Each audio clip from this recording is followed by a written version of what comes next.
I have no idea how I'm gonna title this video, but basically it's banger ideas I've had for car videos, but just can't find it in myself to do. So here's a banger car prank, right? Totally harmless, just hear me out, alright? So get a friend with the exact car, same color, same everything, who also needs to dress like you, or look similar enough to you at a glance, alright? Just keep with me here, you'll see where I'm going with this. Then you go to a car meet or just pull up at a stoplight and see if you can get someone to agree to a race. Of course, on an empty road in Mexico, you know, wink wink. Make sure that road has at least one turn that like goes around a building or tree or obstacle that temporarily obscures visibility, and you're gonna see why later. So when you line up at the stoplight, let the opponent pull ahead. Like the guy you challenged the race to, let them pull ahead. And then when their car has exited your field of view, right? So when they go around that building and they can't see your car in their rearview mirror anymore, they think they gapped you. Only for them to pull up to the next stoplight and see your friend in the exact same car wearing the exact same thing you're wearing, sitting at the next stoplight, rolls the window down and hits them with the,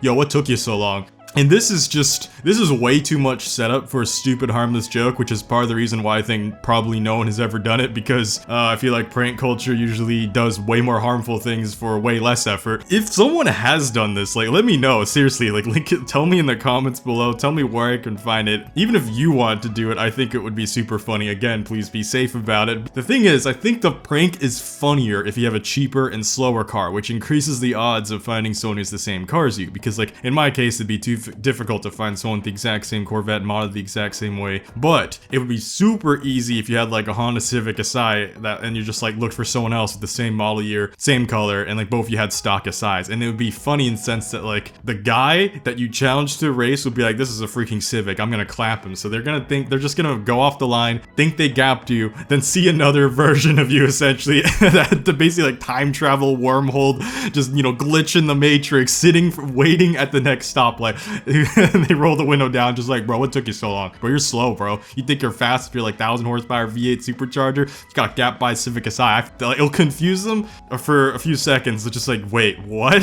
Because they think that they left that car in the dust, but it's sitting at the next stoplight. But I also fear that there's just gonna be tryhard losers who would just be like, whatever, man, okay, man, yeah, okay, whatever, bro, your Civic's still slow, bro, and they just won't take it well. And there's a very high chance of that happening, because knowing car enthusiasts and their like normal behavior, there's actually an extraordinarily high chance of that happening, because if there's anything I've heard about the car community, that's kind of a no fun zone. But yeah, the second stupid idea I've always had is like, this one isn't really a prank. This is just back to just being a stupid idea. So I've always thought of like a retired police charger with like a roof rack, alright? And I'll tell you why. Is we all hate bad drivers, right? And if you live in like a big city like I do in Atlanta, you constantly are surrounded by bad drivers. If I had more garage space, I've always wanted to do this. Like, I've always wanted to buy like a retired police charger, but I would keep the spotlight, I'd keep the crash bar or the bumper assist, and I would add a roof rack, because obviously you are supposed to remove the light bar. And I'll tell you why the roof racks specifically. So obviously roof racks aren't illegal like a light bar is, right? Like, they make you remove the light bar. In fact, some of them do it right after the auction ends. But like, roof racks from a distance, there's no way I'm the only person who's been fooled by this. Maybe it's just my stigmatism and I'm assuming everyone else has the same issue I do. In that case, I apologize. But like, you know what? Even from like maybe half a mile, quarter mile away, people have definitely fell for this. Don't act like you haven't seen like a black sedan or black SUV from a distance, especially if it's like nighttime or other low light settings with a roof rack, and you squint and you go, is that a cop? Yeah, it doesn't work as well in daytime, especially doesn't work when you're like a few hundred feet away. You're like, oh, that's obviously not a cop. But it gets you to question it. But do you imagine like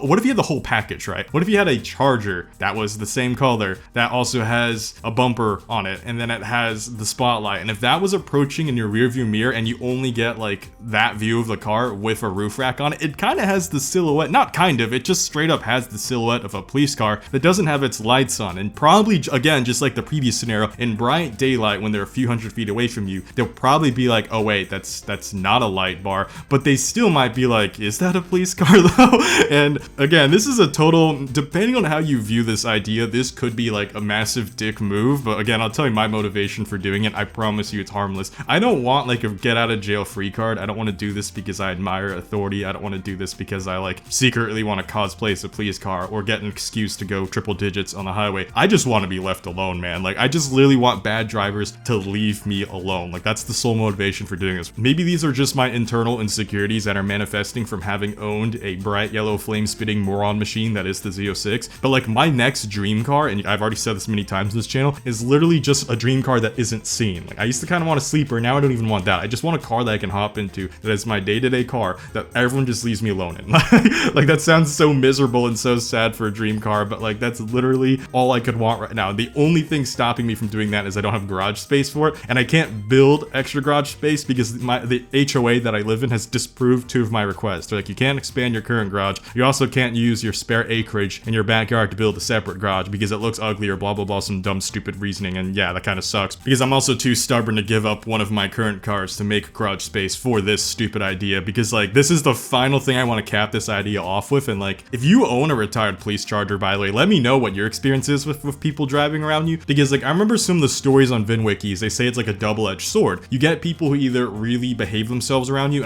but you also get the instance where people may be overly paranoid and they start to drive way too slow, which then inconveniences you. At the end of the day, bad drivers are bad drivers for a reason, right? Like, my big fear of this one is I would end up inconveniencing good drivers, because again, these people are doing the right thing and they're constantly being aware of things on the road, and it causes them to drive slower around me for effectively no reason, which can affect traffic flow and cause like traffic shockwaves. So like, that's one thing I'm debating where I was like, this only might work on good drivers, and if I'm doing this to avoid bad drivers, the reality of the situation is bad drivers, really most of them are bad drivers for a reason, right? They're so stupid that they might not even care because they don't notice these things anyways. Like, bad drivers, for example, get tickets all the time because they can't even see an actual cop, like a bright white vinyl cop with actual lights flashing. I've seen situations where like emergency vehicles are blaring by with their lights on and their sirens on, and bad drivers will still get in their way, like merge in front of them or speed up to pass them because they're just freaking stupid. And that kind of made me realize where I was like, if I do this, I'll make good drivers drive worse and bad drivers won't drive any better around me. So again, if you have a retired police charger, share your stories below. Like, does it actually buy you peace? You know, this could be a 12 to 15 grand venture minimum, maybe 20 grand if I wanted a nice one. And like, that's a lot of money that I'd rather just spend on like a Honda Fury or like something else towards something I can fit in my garage for another hobby, or even just a bunch of Legos, because Legos are way too expensive these days. You'd be surprised how little 12 grand gets you, which yeah, somehow segues me into my next stupid idea. Nope, you know, just buying some Lego cars.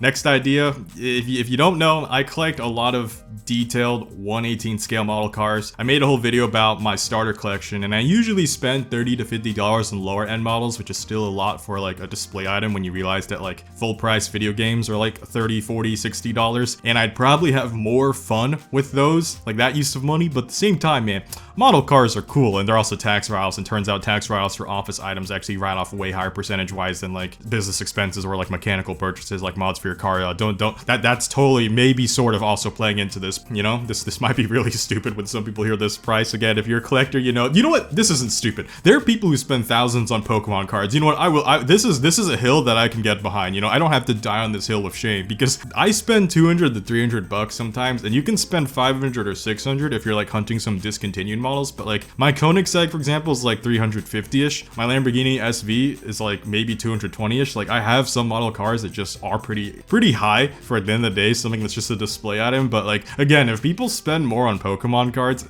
again, I'm not gonna judge you for it, but I'm just gonna kind of point that out here. I think I'm a little bit exonerated from, just a little bit exonerated. This is probably still a stupid decision. But anyways, I want to expand my collection because I've actually been seeing a lot of cool like speed racers, or like speed champions, I think is what's actually called, like Lego sets. But my problem with like collecting things is I have to have the same scale, because if you looked at even the anime figures, because yes, I'm going to talk about the giant elephant in the room because I'm showing my model cars, there's no way you're not seeing that, right? They're all 1/7/1/6 scale. I try to buy things that are all consistently scaled. I don't care if a 1/4 scale looks nicer and even costs the same. It ruins my consistency. I try to find something that a market makes the most of and then choose that as my baseline scale. And I know that's like not true at all for a lot of model collectors, but that's a weird pet peeve I have, where I'm like, every anime figure has to be the correct scale relative to each other. Every car I buy has to be the correct scale relative to each other. So like my issue with Lego is like a lot of their sets are all over the place. So the reason I'm even making this stupid point in this video is because, again, I'm asking this from you guys, like, what is their size range? Like, what Speed Champion set is the most consistent, and what is the comparable size? Like, is it a 124 or is it a 118? Because I get mixed answers. Some people are like, they're kind of 124. Some people are like, no, they're closer to 118. And some people are like, they're more like a 1 in 20. Some say they're like, oh, they're 1 in 14. They're actually a little bigger than you think. And I'm just sitting here like, I'm not buying any till I know this. Like, and again, like, what's the most produced size scale wise? Like, what's the most consistent? I know there's a term called like minifigure scale, where it's like up to scale using a minifigure as like a average human height as reference. But like, I refuse to start collecting them until I know I can at least get 10 or so of them in the same exact scale and size range. Like, because I don't just want to buy like 1 or 2 and then have them not fit with my current model cars and then be like, well crap, like this looks really stupid. And again, that's just me overthinking the crap out of this, which is why this is a stupid idea. That's why we have this dumb video. This is totally just, let me know if you enjoy this type of content every now and then, because onto the final thing before we get too dreary. Have you ever seen like those mini cars? Like, you know, I've always wanted to make like a mini car, even as a kid, like not quite road legal go-kart, like nothing like super ratchet, right? Like, not that go-karts are all ratchet. I've seen some pretty good builds, but there also are some pretty terrifying builds. And like, I don't want something that just works, right? I want something that works, but is still like a little bit suave, like a little classy, you know? It doesn't have to be perfect. And I know someone's immediately gonna tell me, yo bro, just buy a K car. But like, man, have you seen their prices lately? Like, it has to be cheaper to do a project, right? Am I huffing copium? Like, maybe, because I think projects are the typical like it's like lifestyle inflation, where you're like, this project, $5,000 budget, then you spend the $5,000 super quickly and you're like, we're almost done, just you know, up the budget $1,000, it'll be $6,000. But I know I'm gonna eat my words because I don't know what I'm doing, and depending on who I ask for help, it may start to like really rack up in price, where it probably would be cheaper to suck up my pride and buy a 10 to 12 grand K car. Those are kit cars, right? You know how cool it is to get like a road legal just mini car? Like, if you've ever seen like videos, I'll show it in the background right now. Like, there's this old dude on YouTube who builds like small cars, but he like refuses to take commissions though, or custom requests. He just only builds cars on a whim, and he'll only sell one if he's bored of it. So like, you can never like predict what he builds and when he'll sell it, right? So like, he just does it for fun. If it'd be so cool if there was I mean, I guess it's hard for a company to offer this service because, again, I don't know how hard it is to register these vehicles, but like, depending on what state you live in, like Montana, it's probably super easy to do it because they'll register anything as a project car. It's hilarious. And I can't help but to be like a little impressed, a whole lot of charm, and like I said, I don't care about the whole safety thing. It's just silly. These things are just silly, and I want to see more of these builds. Again, this is another one of the things where, like, by the way, if you don't follow me on Twitter, follow me on Twitter. You can at everything I've talked about in this video. Show me your Lego car collections. If you own like a mini car or have like a mini car project, even if it is a road legal go-kart, you know what, just show me it. These things rack my brain, you know? They really fill me with a stupid sense of wonder.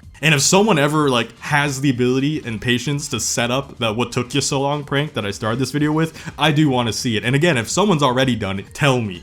Because that's too peak not to do. Anyways, I hope you enjoyed this video. Thanks for listening to just me talk, you know, about my stupid ideas. I've never really had a place to put these ideas in, so I wanted to wait until like I had enough ideas to make a single video out of it. I'm definitely not going to do this again anytime soon, right? But it's just something that it's in my back pocket now. So if I do this again, you know, I'll do it again. It'll be like a jump scare, bro. If you like automotive content, then definitely check out my other videos. I make shorts also, you know. Share this video to your Lego Lightning McQueen, and see y'all next time. Blade Angel out.